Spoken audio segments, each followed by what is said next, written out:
Take me out to the ball game. Take me out with the crowd. Buy me some peanuts and cracker jack. I don't care if I never get back. Let me root for the home team. If they don't win, it's a shame. For it's 1, 2, 3 strikes, you're out at the old ball game.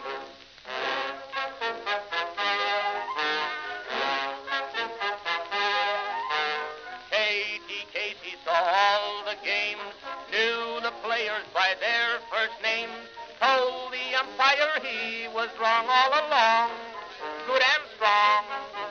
When the score was just 2-2, Katie Casey knew what to do. Just to cheer up the boys she knew, she made the gang sing this song. Take me out to the ball game, take me out with the crowd. Buy me some peanuts and cracker jack. I don't care if I never get back. Let me root for the home team. If they don't win, it's a shame.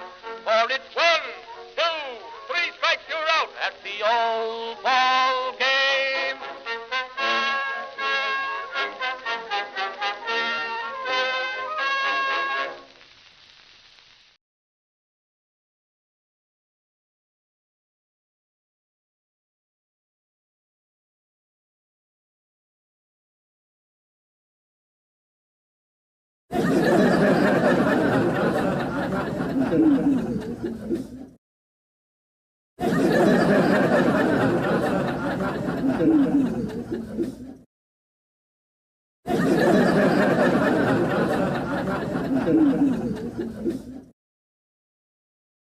Hi, BW here. Good morning.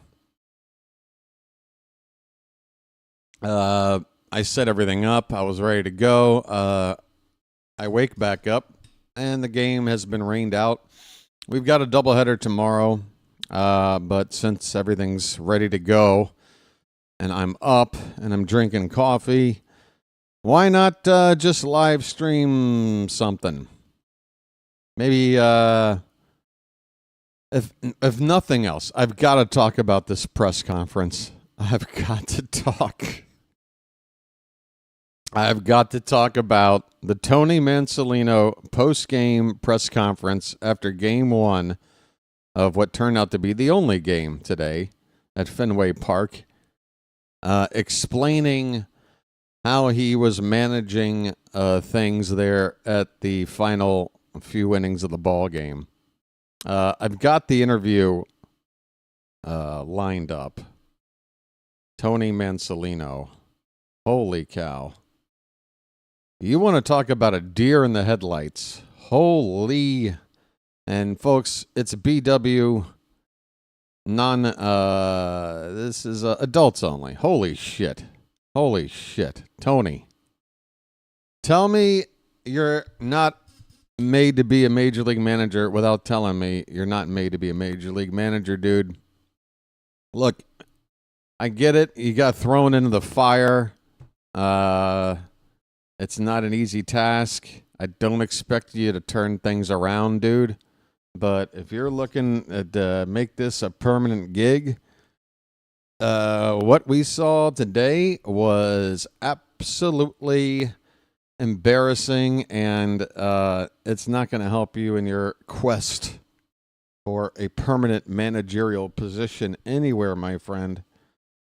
That was really bad. Let's listen in from the man himself. Folks, you're listening to the press conference of Tony Mansolino. I'll stop and start where I see fit. It might take about 3 seconds. I wish we could watch it together, but you know how YouTube is. So I'm going to go with audio only. Here we go. Something like that. I think it's part of the game. Wait, hold on. Let me make sure I get the question in. First of all, just how difficult is it to kind of go through something like that? I think it's part of the game, now with the way things... What? I already have to pause. How difficult was it to go through something like that? I think it's part of the game. Part of the game. A 13-run inning late in what was a game. How can it be part of the game when by the time all's said and done, it wasn't a game anymore, was it? I'll just have to start over. First of all, just how difficult is it to kind of go through something like that? I think it's part of the game, now with the way things are. I don't think any of us take it personally. I think what we're trying to do is be smart and understand that we got 2 games to play today. And, ideally, we like to have as much pitching as we can in the second game. So, well, you got all the pitching you could ever want for the second game. That doesn't get played.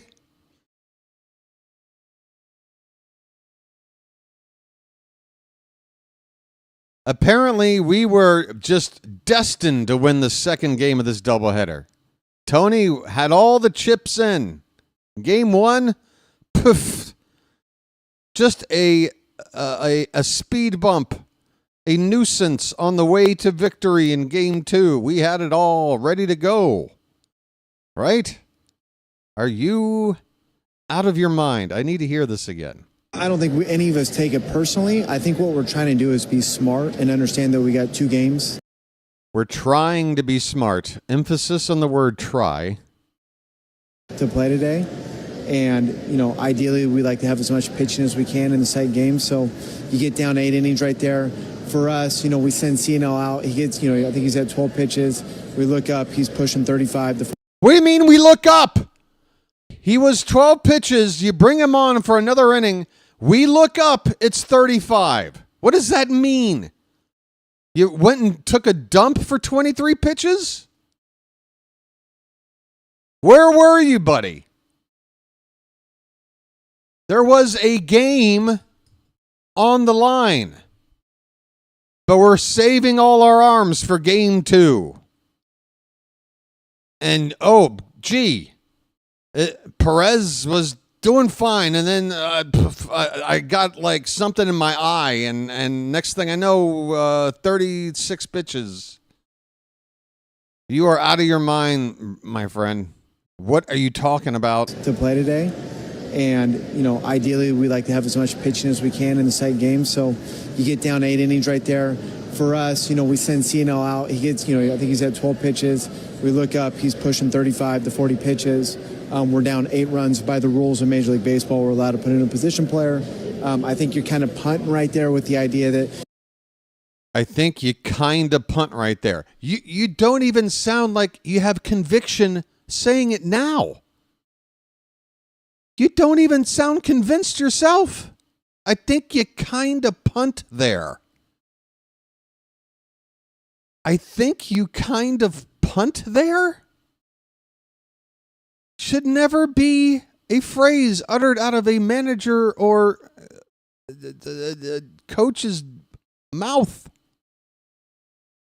In a position player, I think you're kind of punting right there with the idea that you got to have as many arms as you can in the second for a game that won't be played.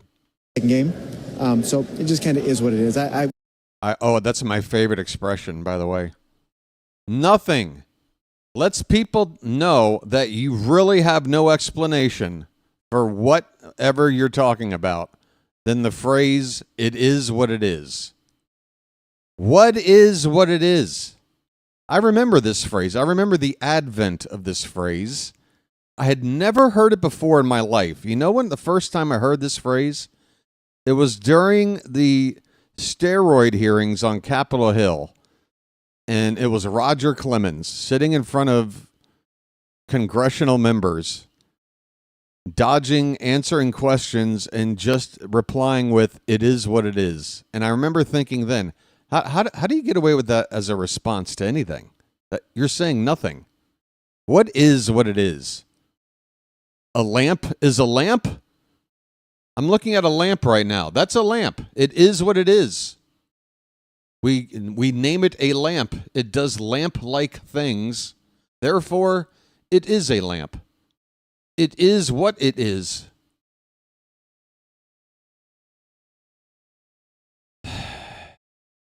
Running it back a little again. As you can in the second game. So it just kind of is what it is. We don't take it personal. We're just trying to be smart. We don't take it personal. From who? What are you saying, that the Red Sox ran it up on us? What did you want them to do? Punt on their opportunity to pad their stats? Every extra hit from every player probably earned them another couple of $100,000 on their next contract. Just bump that average up an extra couple of points for free. But you're not offended. Okay. If that they put in a position player just to save the bullpen there in the ninth. Again, you're down by 8 runs at that point. I think if you go ahead and throw. So now he's explaining, well, then the Red Sox brought out a position player with the lead. What do you think about that?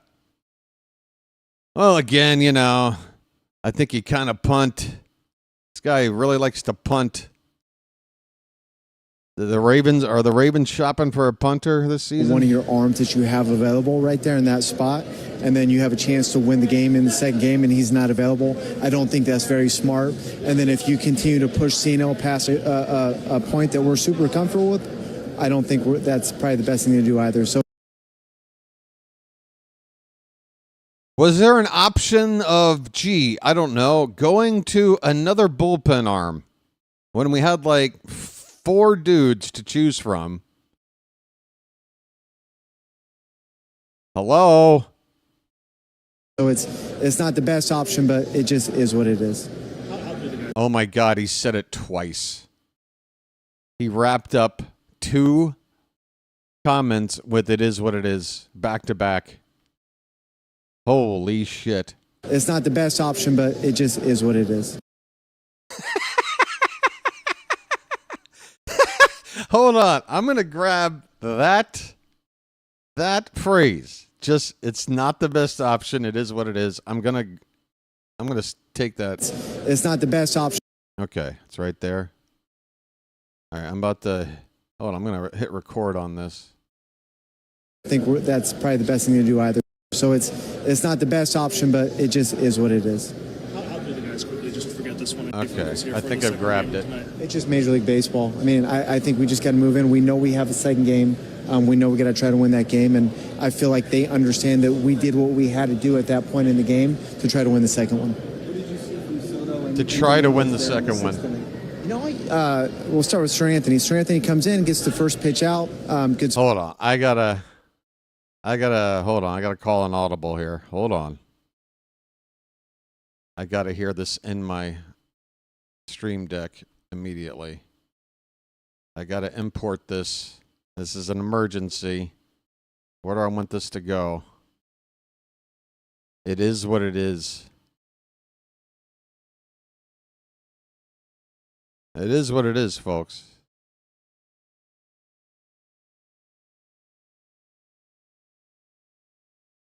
Here we go. So I got it. Hopefully this will work. And I go to the button and let me rename it. It is what?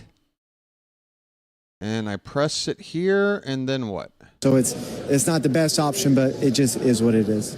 I'll do the guys quickly just to forget this one. Okay, so that's in the board. So it's not the best option, but it just is what it is. I'll do the guys Great. quickly just I'm to happy forget to this have that in the soundboard. Thank you, Tony. Running it back a few seconds. We know we got to try to win that game, and I feel like they understand that we did what we had to do at that point in the game to try to win the second one. What did you see from Soto and Dominguez there in the 6th inning? We'll start with Sir Anthony. Sir Anthony comes in, gets the first pitch out. Good spot. Ball's hit to right field. Tough play for Kerstad. Big effort. Doesn't get it done. Ball goes in. I think we get a couple guys at 2 strikes. Not able to finish it off. We get some traffic. Oh my God, he's trying to paint silver linings on Dominguez's outing. He got to 2 strikes on a couple of guys. Is a comment. He got to 2 strikes on a couple of guys? What does that mean? Yeah, I got within 20 feet of Scarlett Johansson once. Guess what? She didn't blow me from there. What are you talking about?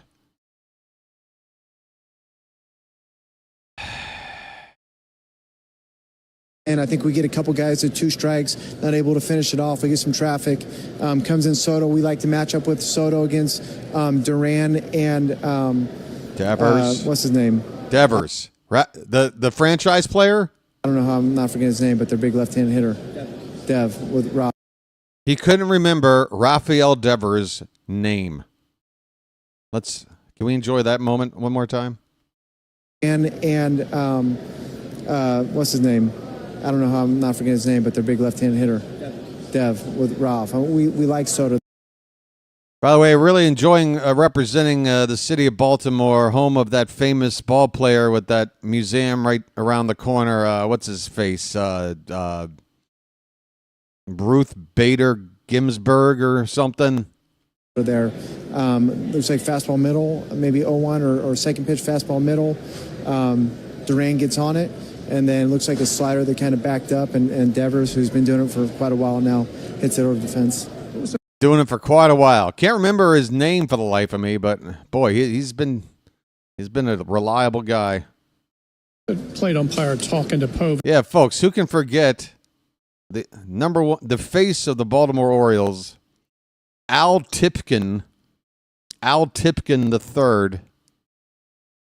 Which about between innings there. He was just trying to help us out with the different like hybrid windups and the clock. And he was just trying to explain that when he starts his little step, because he's not actually starting his windup, the clock doesn't start at that point. So if he runs the clock down too far, it would be a problem.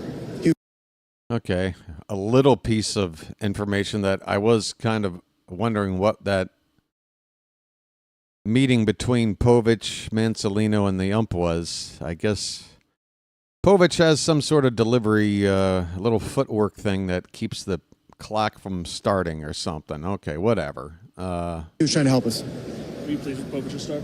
I thought Kate threw the ball great, man. You get through 5 against this lineup and this ball. Oh, God. Does Tony's face light up? He gets a chance to talk about Povich. Yay. Let's just gloss over this 19-run loss. Ballpark. I think you got to be really pleased. I mean, the first inning, I forgot who it was, but it was a 3-2 breaking ball punch guy on in a big spot, middle of the lineup. You know, you felt pretty good at that point. I thought he battled, did a great job, got us into the 6th, basically with the lead 2-1, and we just weren't able to get it done.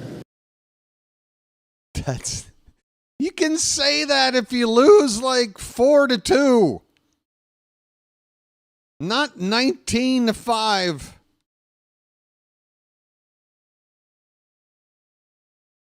Working 19-5, not a way to make any living. With the lead 2-1, and we just weren't able to get it done. We just weren't able to get it done. It is what it is, folks. So it's not the best option, but it just is what it is. How do the guys quickly just forget this one? So it's not the best option, but it just is what it is. Marcia. Okay. There's a few more seconds. Were you surprised or taken aback at all that the Red Sox used a position player in that last inning when they're up however many runs it was? So I actually thought it probably validated what we did. You know, the fact that you're in a doubleheader and pitching's limited, I think they'd use 3 or 4. This is the worst answer of them all. The reporter asks, what did you think about the Red Sox putting out a position player against you with the lead for their final inning? And I have to hear it again because I can't believe what my ears are hearing. This is not a valid. Hold on. So I actually thought it probably validated what we did. Yeah, that's the part. It validated what we did. But what you did was let the game get out of hand. It validated what we did. Holy shit. Just mind-boggling. You know, the fact that you're in a doubleheader and pitching's limited, I think they'd use 3 or 4. Yeah, pitching's limited. Folks, how's tomorrow going to work? Guess what we have tomorrow? A doubleheader. How's this going to work? Because now Senel Perez isn't available at all because you overworked him, making him throw almost 40 pitches. If you would have taken him out and put in a fresh arm, he doesn't start coughing up runs. You don't feel the need to go to a position player. There's still a game. And then he's still available tomorrow for what turns out to be, guess what? A doubleheader. We're going to need some arms. But you blew out Perez's arm. Dominguez threw a lot. Soto, not so much. Well, I think they both threw like 25 pitches. I don't know. It was just a disaster. And this is the worst press conference I have ever heard. Ever. Any sport. It's the worst. Folks, I feel bad for Brandon Hyde at this point, man. I do. Look, the dude made mistakes, but he wasn't an absolute, just over his head kind of a guy. And Mansolino, again, look, it's not exactly fair to you. You kind of get thrown into the fire here.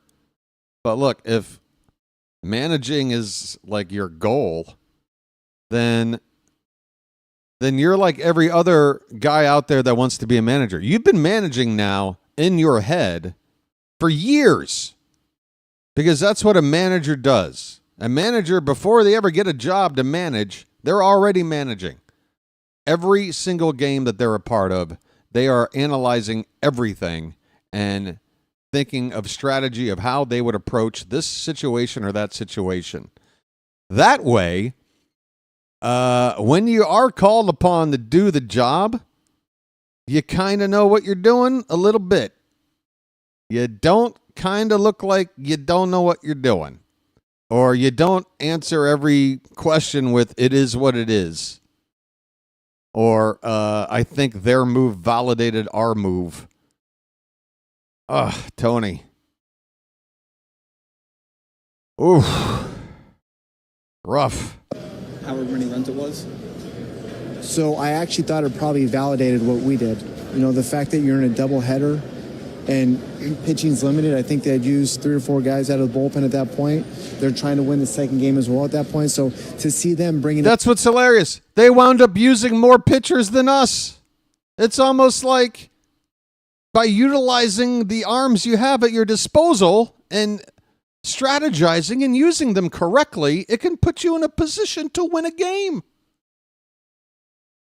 It's almost as if the Red Sox weren't concerned about using one extra arm to get the job done, despite the fact there might be a second game. Holy cow.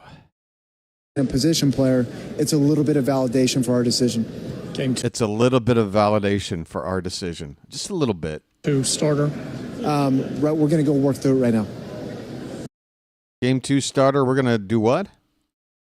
Game 2 starter. We're going to go work through it right now. Oh, we're going to go work through it right now. We're going to go work through it.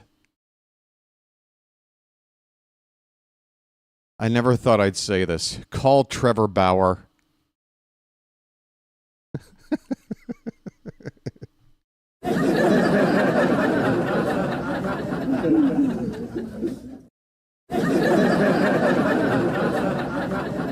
Call him up. Let's satisfy everybody. I just can't.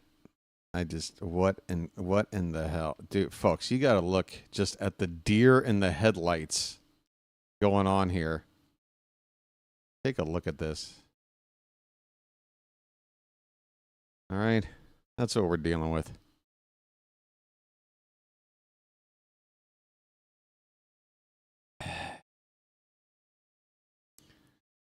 Deer in the headlights.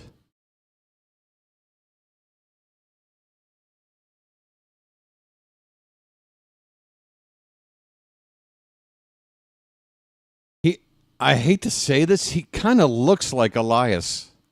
That doesn't help.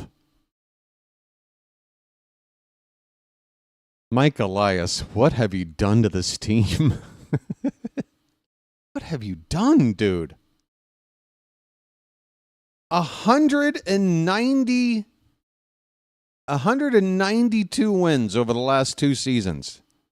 More wins than any other team in baseball. To this. Without really, like, it's not like Eddie Murray left town. I get it, Corbin Burns, but again, 2023, we won 101 games without him. Don't tell me everything hinged on Corbin Burns, because it didn't. Could we have used him in this rotation? Of course. But holy cow, just so many bad moves. So many bad decisions. So much wasted money when we finally have a chance to spend. Just awful signings. I've already heard rumors they're looking at, I wonder if we can trade Tyler O'Neill. Who wants Tyler O'Neill's contract? Who wants it? Oh, my God. Just a proverbial shit show, folks. That's why I got the crown on. Don't get confused. This isn't a king's crown. This is a jester's crown. Because right now this team is clowning. It's clowning its fans. And I'm not happy about it. I love this team. Somebody left a comment. Where is it? Somebody left a comment. What did it say? On the last game there. It says, BW, any chance you switch allegiance to the Royals, as I really enjoy your live streams? Mark Urquhart? No. No, I don't switch allegiances. I bleed orange. I'm an Oriole supporter. Till I'm dead and gone. And even then, if there's a spirit that lingers, it will continue to adore this hapless team. This currently hapless team.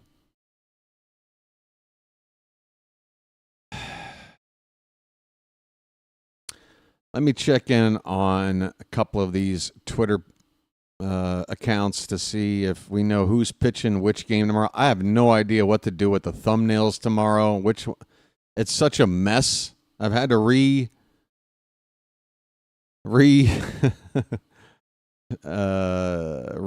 thumbnails like over and over again these last couple of days. Gonna have to figure it out again. Right now I don't know. I gotta reschedule some of these streams. I got some things to do, but how are we doing, Charm City chat? Who would like to come on the air with me and vocalize how they feel? Jump in my Discord and talk. Talk to BW. Maybe through communication, it's possible to I've just opened it up in the Discord. There I am. Boom. Anybody is, anybody can do it. Here I am. Talk to me. How much cursing do you have to do, Mr. Hyde? And, if you were here for the end of the ball game today, you'd know that I even said it at the start of this stream that cursing is okay. I don't give a shit about cursing for this, whatever out of the blue stream, all right? So now you have to come on and say hello, don't you? I called your bluff. Yeah, I don't think you should either, Fitz. I'm looking for Oriole fans right now. No offense. I'm looking to hear somebody blow off some steam. Let me know how they feel, so maybe I can get some of that justification for how I feel. I'm like Mansolino. I want the justification. So the answer is nobody. Well, I have stage fright. Why is everybody so weird about talking to me? I don't get it. Folks, nobody can see you. You don't even have, like, if you want me to not even call you out by name, I don't even have to say your screen name. Just a voice. I'll refer to you as Oriole voice. Holy shit, somebody. What the hell in here? I'm not budging. BW is not budging. Here's the link. Somebody's in. JJ is in. JJ. Here's the link to the Discord for those that never been there before. Hey, JJ, how the hell are you? Better than you. I would hope so. I mean, I can hear you breathing, so. I can hear it in your voice. Look, I'm tough on the Phillies. I am. But I have no right to be this upset and this frustrated because what your team is going through, I haven't seen this. I did not see this coming. And again, I know it's still, I don't want to say it's early. And I know it's a marathon sprint. But if you were to tell me that this is where the Orioles would be, this would not have been on my bingo cards. Yeah, I don't think the worst critic of the Orioles had any notion that it would be this bad. Yeah. I feel bad for Charm City. And the first thing that really just comes to my mind is just the people who invest their hard work and dollar just to make all the sacrifices that they can for this team. Yeah, you know Baltimore's a blue-collar town, man. There's a lot of people who go to the games that are reaching deep into their pockets, trying to send their family there, you know? Yep. It's absolutely mind-boggling, and I still don't understand why Brandon Hyde got kicked the can. I don't get that. I didn't think that just from an outsider looking in that he was the number one problem.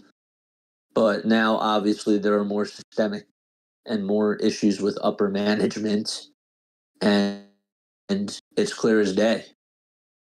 Yeah, I don't think you have to really follow the team close to see that if, you know, you got a team, again, averaging 96 wins a season the last 2 years with a core group of players who haven't even hit their prime yet, to Correct. then tank this bad.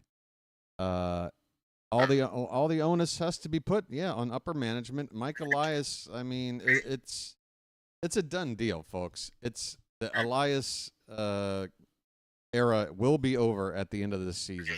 I still think ownership isn't going to look to replace him until the off season. I just think they're going to have better options and a better chance of getting the right person in during that window. And to answer your question, JJ, it's not fair, but, you know, the pecking order of who takes the brunt or who's the scapegoat or whatever, it's not going to be the GM first mid-season. I mean, if it was a situation, JJ, if this season played out where the Orioles won 90-something games, got back into the playoffs again, and then got swept in the first round again, at the end of the season, I could see Mike Elias getting taken away before Brandon Hyde, but probably both are leaving. But when you're in the middle of the season like this, again, it's it's just what you can't really just start from scratch with a new GM at this stage. You want to start with with a fresh off season. So we're stuck, and we've got Elias for one more trade window. All I'm hoping is that he doesn't make a bunch of other bad decisions, and I hope that the ownership has got the reins attached to where he is limited with what he's going to try to do with what feels like a lame duck term with this upcoming trade window. Obviously, we're going to ship out some of these one-year contract guys, see if we can get just some pieces back. But yeah, it's just been a bad management. Not only did we go out and spend badly or overspend in a couple of areas, Gary Sanchez, backup catcher, $8.5 million. It made no sense to me at all. I remember seeing that announced and going, wow. Not only are we spending, we're like splurging. $8.5 million for a backup catcher just for that extra bit of pop. I mean, it's like we're at a buffet. We're just really filling out this team with all the little extra features that you could want. No, Sanchez is a bust. O'Neill is a bust. Morton. Bust. Yeah. Is that B Ravens I hear? Yeah. Yeah, what's up? Hey, JJ, let me introduce B Ravens, first time on the program here. B Ravens, you want to stick with that as your name? Introduce yourself and tell me how you're feeling. Good. Yeah, I'm B Ravens one. I have a YouTube channel, same thing. B Ravens on YouTube. Anyways, yeah, I'm pissed about this loss. There are three guys that I shout out that I think played well. Ryan O'Hearn, I think Kierstead, and Kate Povich. Kate Povich especially I feel bad for. 5 runs, only gave up 5 innings, gave up 1 run, and the bullpen just implodes on him. That's what I feel bad for the most. How do you do that? How do you blow it like that?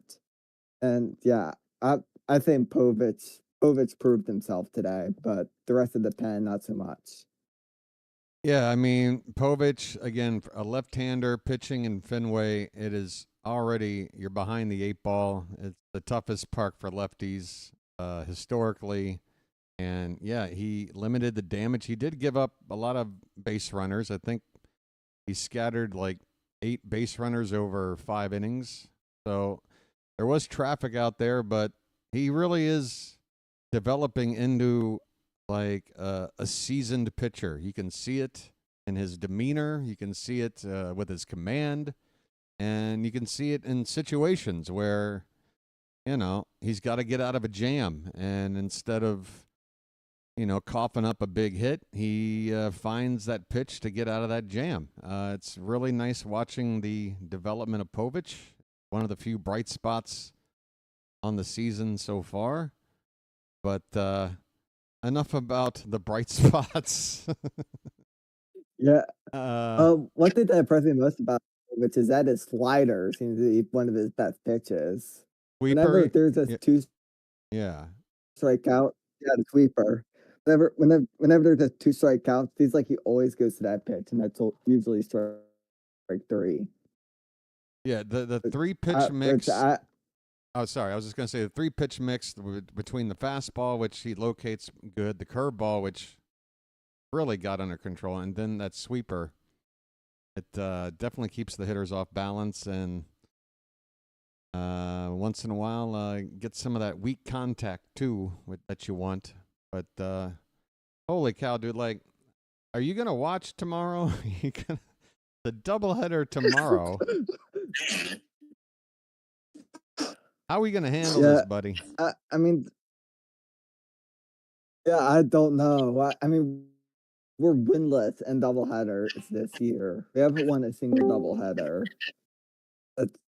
Yeah, two sweeps, and now we got one. I guess. How Well, I guess bad the it's one good thing is we lost tonight, but I hope something improves.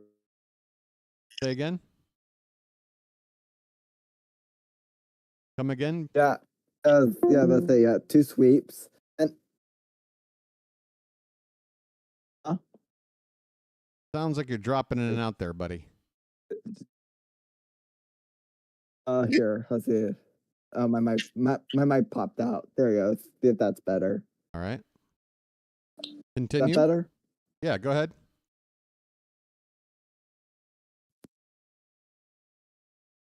I don't know if you're going ahead or not. There is somebody else here. B Raven, stand by for a sec. BH,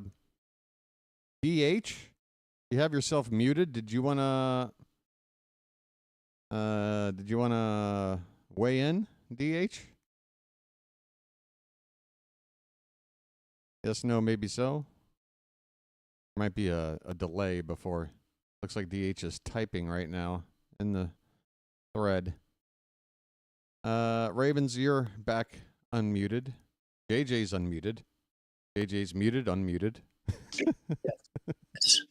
Oh, I didn't want to cut anybody off. Oh, you're fine, JJ. Just trying to steer a ship, which apparently can't be done with the team. Yes. Yeah. Is it fine? I You know, could you said something the other day. Wait, hold on. 1 sec. Is it fine I could stay in the VC muted, but this team is painful to watch? What is the VC? I guess that means the voice chat. The voice chat. The voice chat. Weird. Just want to be in the chat but not talk. Okay. Up to you. I've had that happen. I've had that happen to me before too. Okay. JJ, you have the floor, sir. Go right ahead. Yeah, you said something that it kind of made me laugh the other day sarcastically, because I felt this way obviously with my teams when my teams have been going through downs. You said the other day, "Let me help you." Help me. Let me help you. Help me.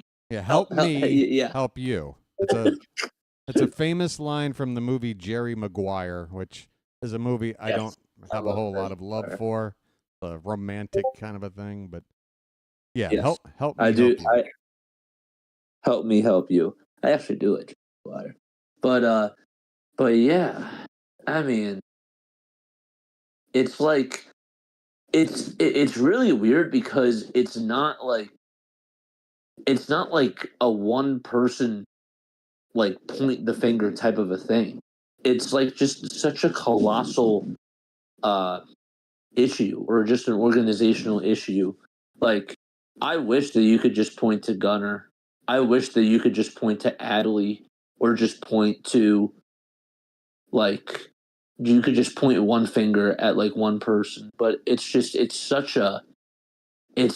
like a mixture of just like, this is wrong, this is wrong. It's like a chain reaction type of a thing. Yeah, for me, I go with the old expression, the buck stops here. It stops at the top and everything trickles down. You can give a pass, I guess, the fact that new ownership might not quite, anytime just because you got $1 billion doesn't necessarily mean you know how to be an owner of a professional sports team. They need to kind of get their feet wet, I guess. They came in and took over the club from the Angelos family. And, based on the health of the club at the time of the ownership change, you couldn't help but feel optimistic if you were part of this new ownership group that you were buying a club that was currently in very good shape.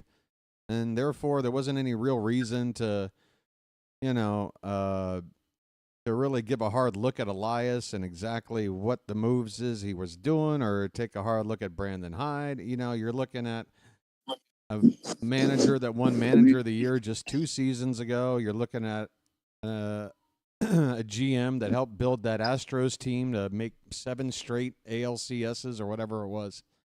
So you're looking at these guys and you're trusting that the team is in the right direction. But yeah, it just all started. It really all started in the middle of last season, and we're still trying to figure out, JJ, because something clearly happened in the clubhouse or amongst the front office. Somewhere there was a relationship that went south because the chemistry hasn't been the same since the body language, everything. It's not just that we're losing, it's the way we're losing.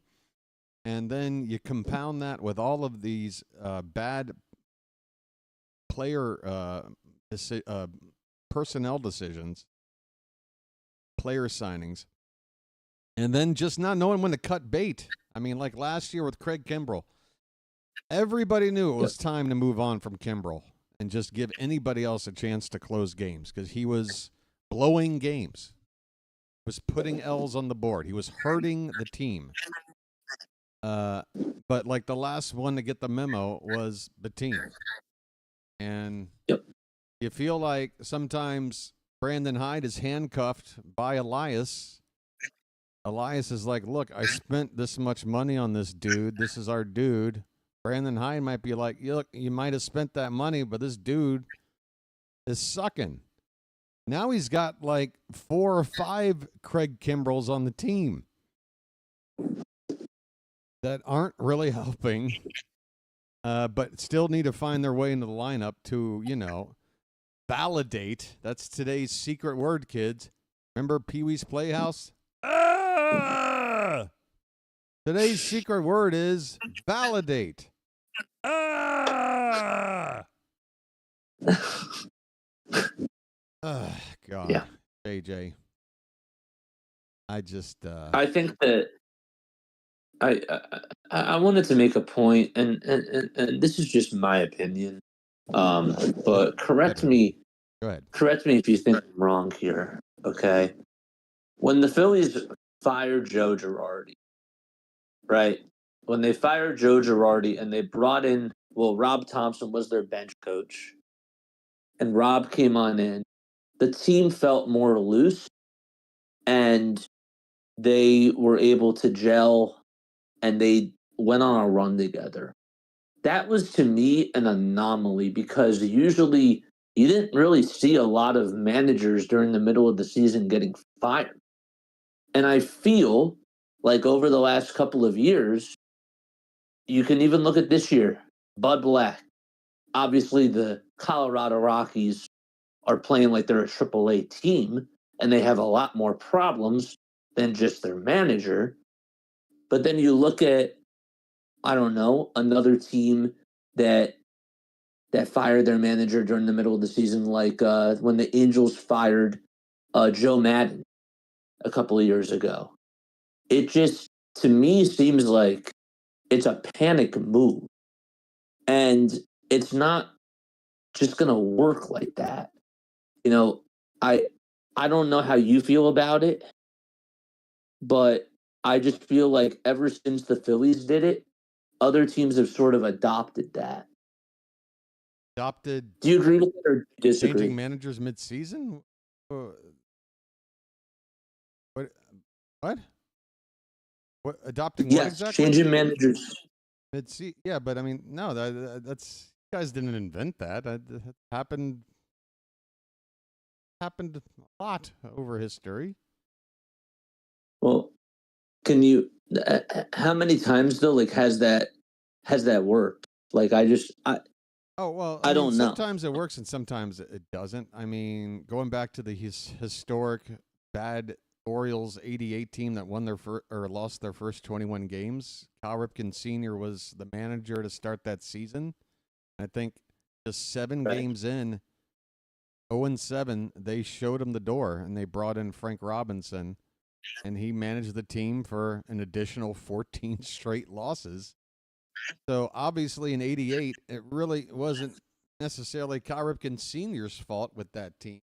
Robinson came in, but then Robinson stuck around, and then the following year the Orioles were contending and were one series away from winning the division. Toronto just snuck it out in '89 season.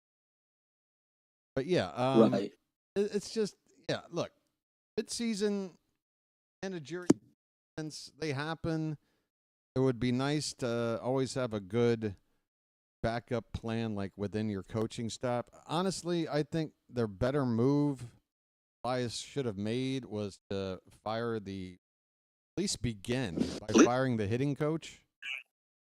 Because if there's like the pitching, like Drew French, our pitching coach, I'm not exactly thrilled with him either. I don't see a whole lot of evidence to suggest that he's developing guys better than they were when he them.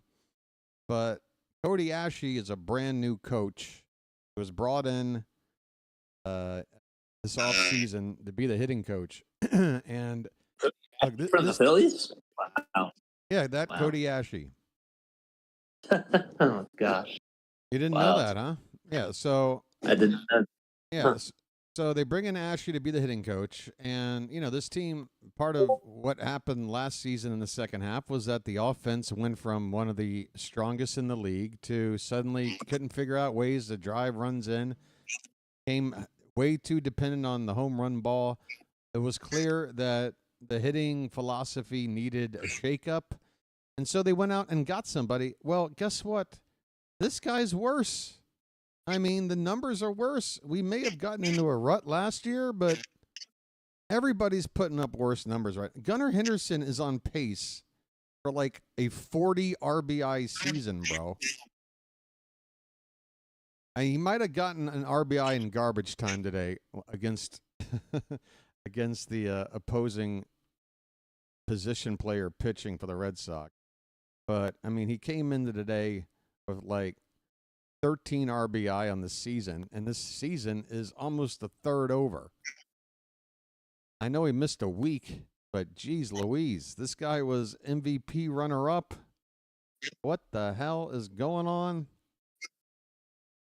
And yeah, I remember. It's just all over the place, man. It's just all over the place. You see these little glimpses. Hold on a sec. Check this distance. There is somebody else is in here with some kind of feedback, driving me nuts. Arg. Is it me? Yeah, no problem. So losing my train of thought. It's it's just a crap show up and down the lineup. Jackson Holliday seems to be the only guy that's getting better this season. Ryan O'Hearn is holding his own. Mullins had a really strong first month and kind of put the team on his back, but otherwise, it really does come down for me to just what is going on with Gunnar and Adley, because these guys are really supposed to be the backbone of this team. For both of them to be not underperforming, then just seemingly not leading the team the way you would hope. Concerning, man, because again, it's like we're in a canoe without a paddle, just floating around a lake, trying to get to a destination with no tools, man. Just in a canoe without a paddle. It sucks. Let me see if just make sure. I see B Ravens is still in the chat. B Ravens, did you want to weigh in again on something?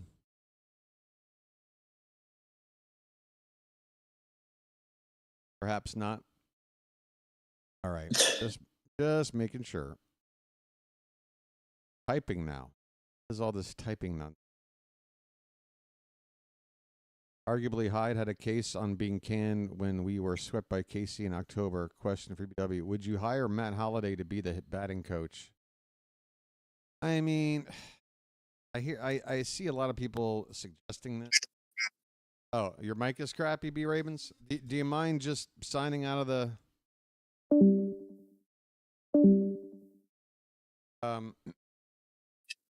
Look, I'm up for anything, but at the same time, I don't know.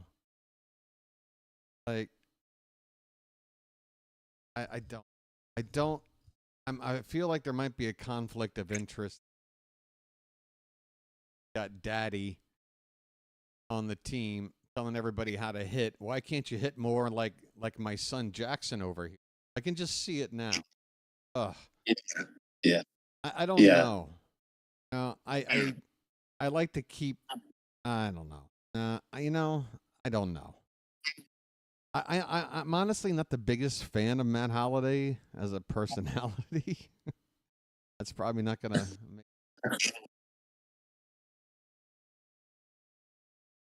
But I do give him plaudits for basically creating an environment for his kids to turn into big league baseball players with that complex of his, and all of the time and effort he's put in to make his boys, make Jackson who he is. And what is it, Ethan Holiday, probably going to be a top pick in the next draft. So I get it. Yes. I get it. He's 2 for 2 in terms of developing hitters out of his own kids. But there's also, I'm sure, some genetics involved that help. I don't know if it's going to translate to others without the Holiday gene. But again, I'm open for unless your name is Jorge Mateo, I'm willing to take an interview for the next hitting coach. It should be better. What's that? I said this should be better, right? Yeah, there's got to be better out there. I mean, I can't even remember who our hitting coach was last year. Anybody remember? Oh, he meant to say, is his mic better? That's what he meant. Oh, sorry. My mic better. Well, I guess it's not B. My mic Ravens better. because I couldn't understand your question. It's a little bit better. Well, okay. All right. Do you want the floor? I'll give you the floor, man. Just speak loud sure. and proud, okay? All right, yeah. So when it comes to the batting, I am concerned a bit with it. It seems like we can get on base, but we can't score. I think last time I checked, we were like top 10, top 15 with OBS with on base percentage and batting average, or like bottom 10 in scoring and runners left on base. And personally, for me, that's the biggest concern right now, is that it feels like we can get on base, but we're not driving in runs. And whether that means they're too and I don't know whether that means they're too afraid to hit the long ball because they're afraid of striking out, or they're getting stuck in a deep flyout, or whether they're too afraid of or whether they're too afraid of stranding runners and ending up in double plays. Yeah, it's got to be something mental going on. I mean, for the entire team to struggle so bad with runners in scoring position versus just a couple of guys that just, happen to have that struggle. It does seem like it's some sort of a team philosophy problem. You got to coach these guys up for situational hitting, It's rough. I guess they're trying to press a little too much. Maybe just feel a little too much pressure in those spots where they got those runners out there to drive in, and they're losing focus on what they need to do. It seems to me there's two outcomes when we get in these situations. We're either swinging at the first pitch and making a out that doesn't help the team, doesn't move runners up, nothing. Just a one pitch out, and now we're not even capable of like moving them over and getting a sac fly or whatever.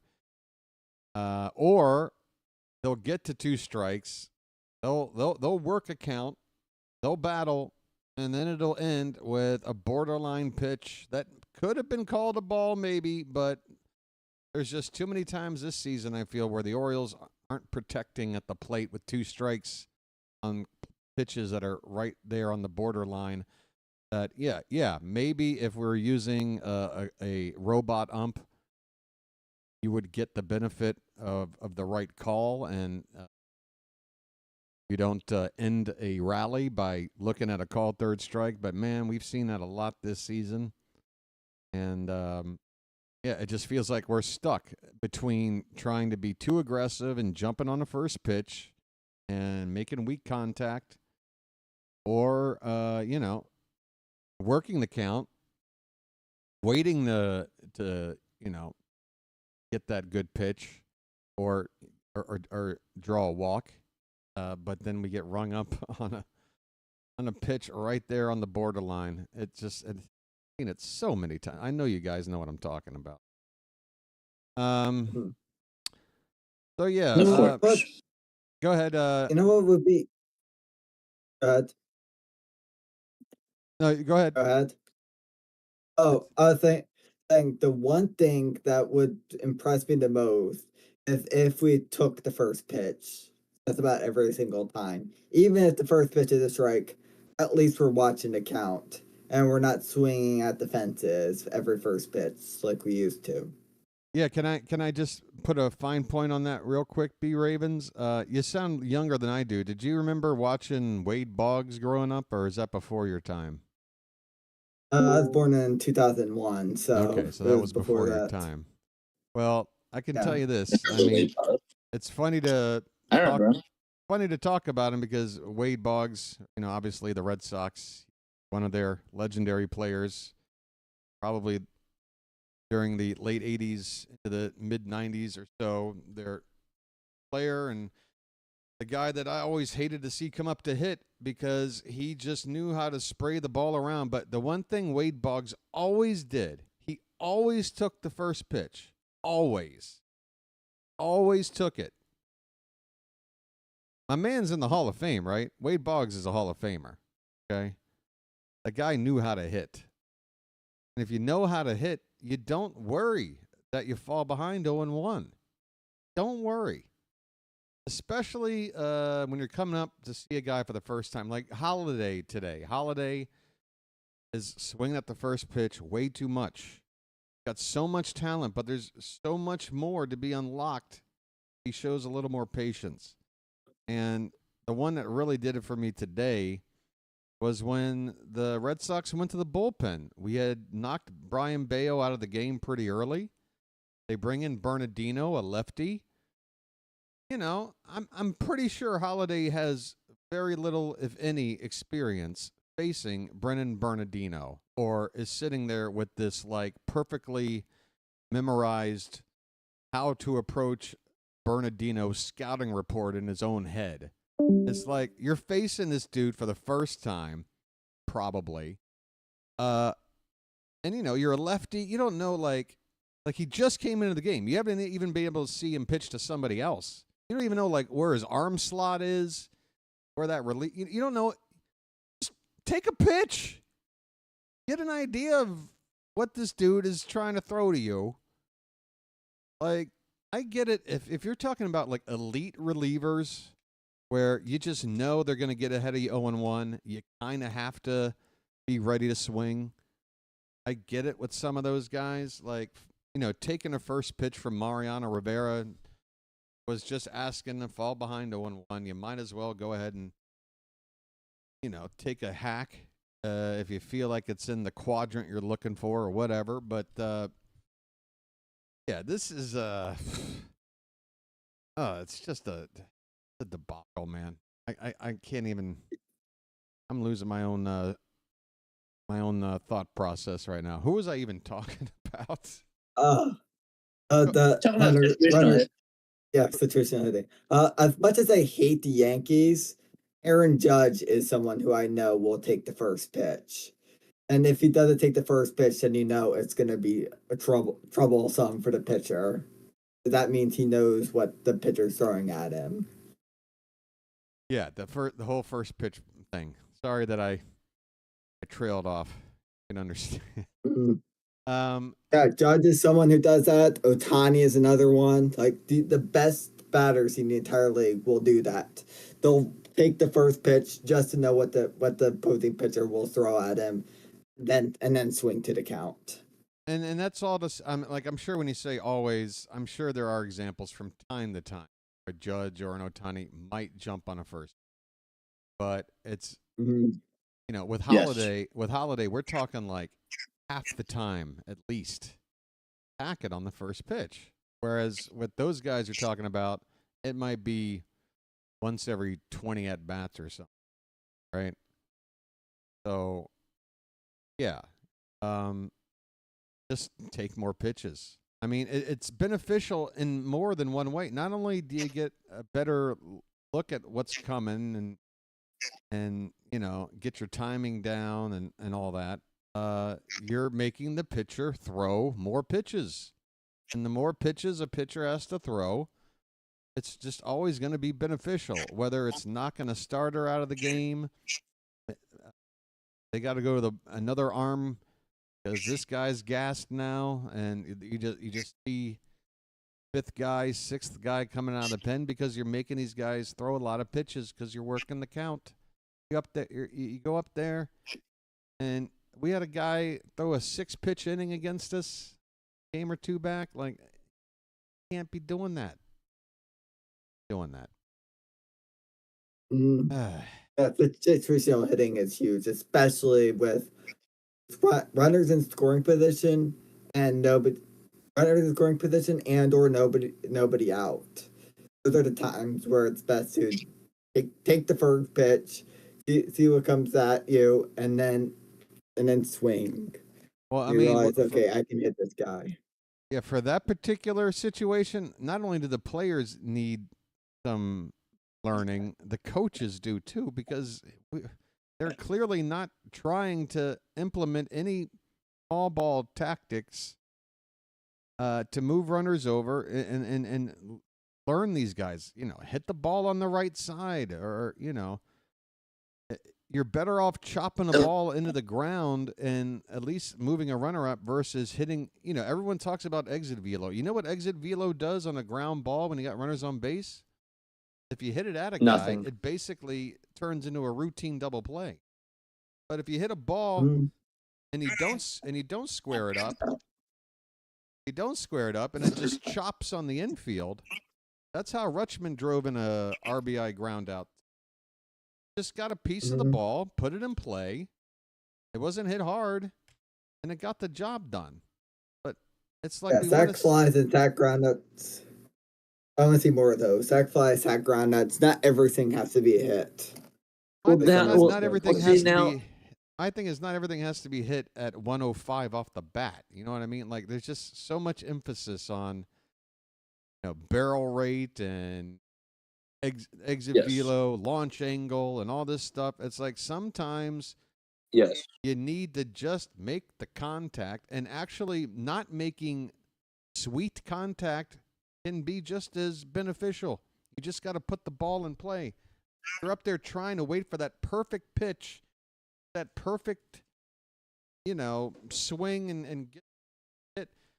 You're also going to find yourself striking out a lot because things aren't playing out the way. I need to hold on a second. I gotta go open the door. I don't know how much longer I'm gonna be on, folks. How long have I already been on? Is over an hour You've been on for a already. bit. Wow. All right. Well, I'm Hey, telling you it's what, Can I it's, folks. just it's, say it's a good something? thing. It's no game, so Yeah.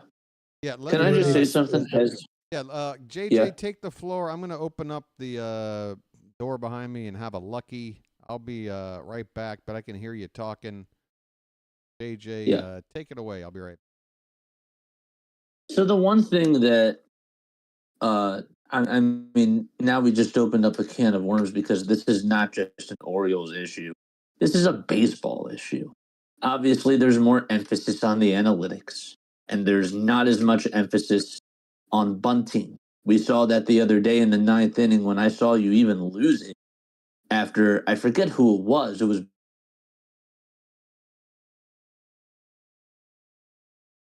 It was Carlson. He popped out bunting a in the bunch. ninth inning. Yeah, Carlson popped out a bunch. Time again. Yeah, it's frustrating. So Yeah, Carlson. it really is. I want to make an analogy though. And I usually don't do this. I really don't. But from like a baseball stand, I mean, you're gonna see it. You're gonna understand my analogy. But there has to be creativity. There has to be creativity. If you're just gonna be swinging for the fences all the time, just like you said, you're gonna strike out more times than not. You're swinging at the first pitch all the time. You're putting yourself behind the A ball, because again, you're not getting a good read on that pitcher. The one thing that I thought that from a football standpoint that the Eagles did a really good job at last year was that they decided, you know what, we're not just going to pass the ball. We're going to utilize one of our best weapons in Saquon Barkley, and we're just going to run, and then we're going to and then we're going to have some sort of misdirection. We're going to have motion on offense. They weren't doing that a couple of years ago, and they lacked creativity. And when I watch the Orioles from an outsider's perspective, they just don't have any sort of creativity from top to bottom, whether it's the manager making decisions. I mean, there's just a lot of times where they just, as soon as somebody's warming up in the bullpen, they're just going to go to the guy just based off of analytics. And same thing with the hitting approaches. So it's not really hard for them to be deceptive with what they're trying to do. And that's the whole, I mean, it sounds simple in theory, but that's obviously the goal for any sport. You want to try to catch your team off guard. That's why bunting is something that you emphasize a lot because they don't do it enough and it can help them get run. And Sometimes when you're facing with a guy bunting, like Paul Steve, even with bunting, like even if the other team knows it's coming, if you know how to bunt, you can still, even if they know it's coming, get the bunt down and effectively do your job. I mean, sometimes you're up against like good pitchers. Like the Phillies went up against Paul Skeens the other day. Obviously, they were not going to hit home runs off of Paul Skeens. And what they were going to have to rely on was small ball. And and that's how they won. It was a strategy. And so if your strategy is just hitting the long ball all the time, you're going to fail more times than not because you don't have lighter. You don't have like your philosophy is just stale. It's stale. That's why I hate playing teams like the. I'm sorry. Go ahead, Ravens. That's why teams like the Royals, the Tigers, I think the Twins, another one. They don't hit a lot of home runs, but they get balls in play. They bloop it into spot. They find the gaps where the defense is, and they bloop balls into those gaps, and they get runners on base. Yep. Remember when they average 5-10 runs a game? You remember, I'm glad we're talking about base running because I think the base running has been just as much of a fall from a cliff as the hitting. Because a couple of years back, we were so aggressive and so successful at being aggressive on the bases, taking extra bases, noticing when an outfielder might kind of be lackadaisical throwing a ball back in. We would just take an extra base on them. I remember distinctly a ball hit to left in Tampa and a Rosarena just kind of just lobbing the ball back in, and Gunnar made it all the way around to third base on what should have been only a double. Stuff like that. Yeah. You know, it's like just being super alert and looking for the other team to make mistakes and capitalizing on their mistakes, making them pay for it. You know, I mean, if we just go back to the famous New York Yankee fifth inning in the World Series against the Dodgers, and just like how you capitalize on mistakes. Now that we're not going to have it gift wrapped for us like Yankees did for the Dodgers in that inning, but for whatever, like during a game, normally there's, you know, whether it's a pitcher, you know, missing a location and you got to take advantage and get to that pitch, or you know, some clumsy play in the field where you can take an extra base, or you notice the pitcher's not really keeping an eye on you, even if you're not like a notorious stealer. Maybe you can just tell you can probably steal a bag on this guy because nobody's paying attention. It's just anything to like put a little jolt to say, hey, we are, we're playing with some passion. Like, not seeing Yeah, any I of mean, that. they're fifth to last in hits. They're fifth to last in stolen bases, and they're also one of the bottom teams in batting average. I mean, like those stats, they're not even advanced analytics. Those stats alone, those numbers don't lie. Like those numbers, sometimes like one of my favorite sayings is that stats don't lie, but they also don't tell the full truth. But sometimes the stats do tell the truth. Sometimes it is really just about like what you're looking at and just those basic stats. Again, basic meaning just traditional stats. It says a lot. Mhm. It does. And also they're like third to last in walks. That's a problem. That is a problem. Yep. Yeah, remember when they had that 101 win season and said Mullins went 30 for 30, Jorge Mateo had a bunch of stolen bases, Gunnar Henderson was getting on base consistently, Ryan Mountcastle stole a couple bases. Yep. That's what I want to see more of. Getting on base and taking extra bases. Yeah, we were You have the just we chance. were running like, usually every season a team comes along and it's like, wow, look at this team, and they're just hustling their ass off. Nobody was expecting this team to be as competitive as they are, but watch every like highlight replay of whatever game it is, and you just see them doing these things to just scratch runs out and win games. We're not doing that. We're not doing that. Sucks. No. It sucks because that's part of the fun for me. Look, I love watching home runs leave the yard. My bye-bye birdie call is the best call in the business. I love it. All right? But I enjoy watching the manufacturing of a run as well. Enjoy seeing a team. The process. Yeah, teams just putting it together. Okay, your job is to get on base. My job is to get you over, and then my job is to then get you in. Yeah.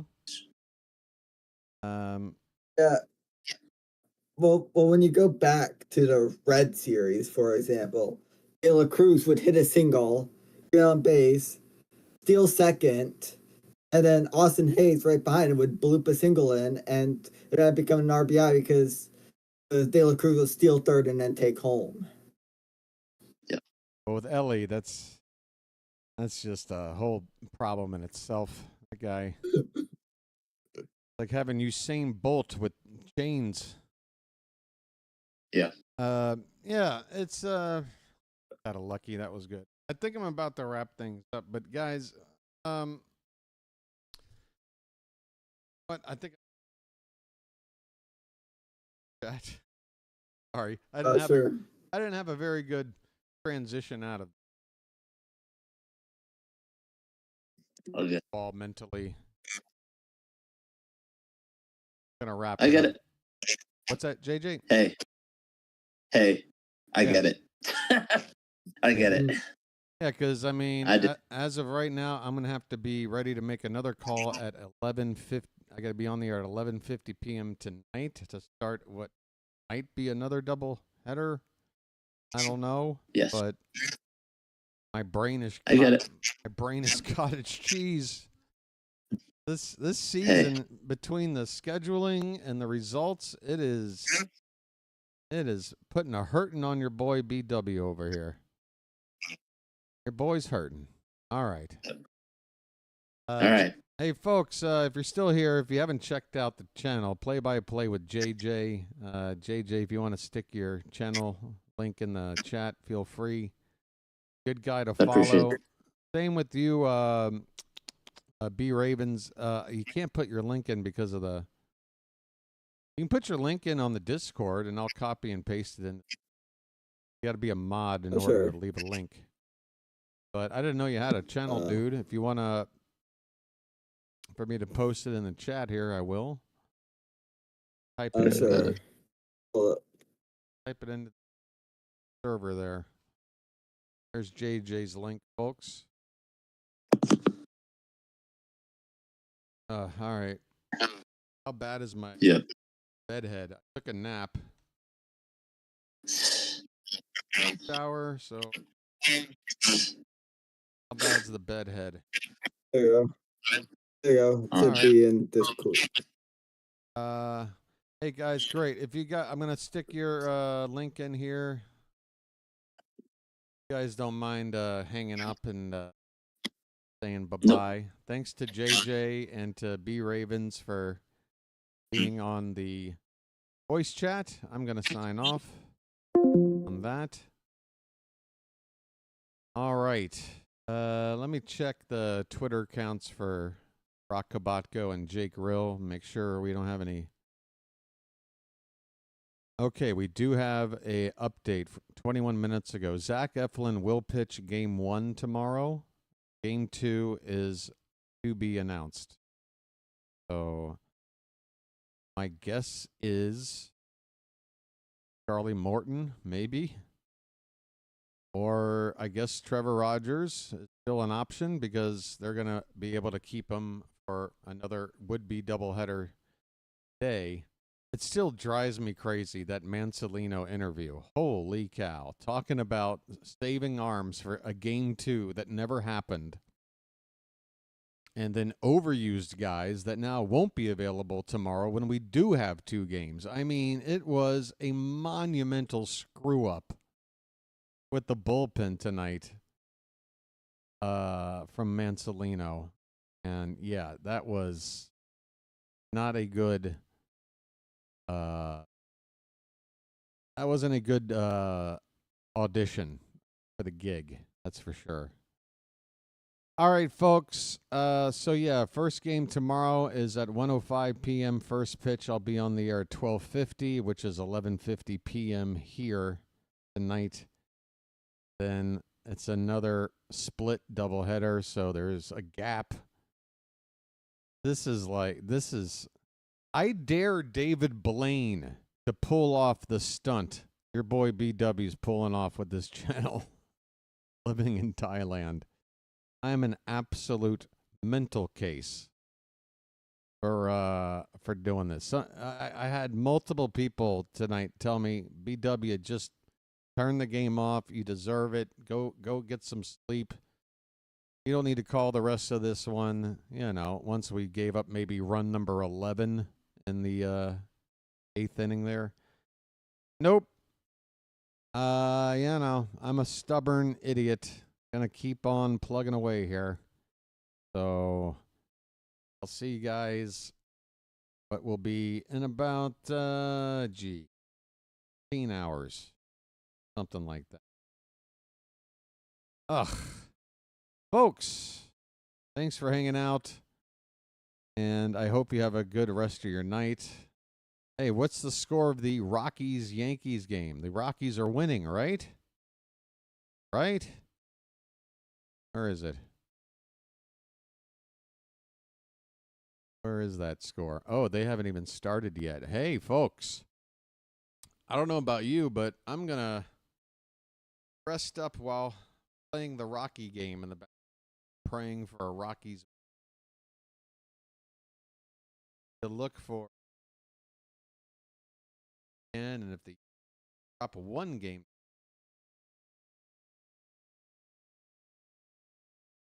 All right, folks. This has been the Bird Watcher. Oh, my God. What a disaster. Another blowout loss and another would-be doubleheader. Try to play tomorrow.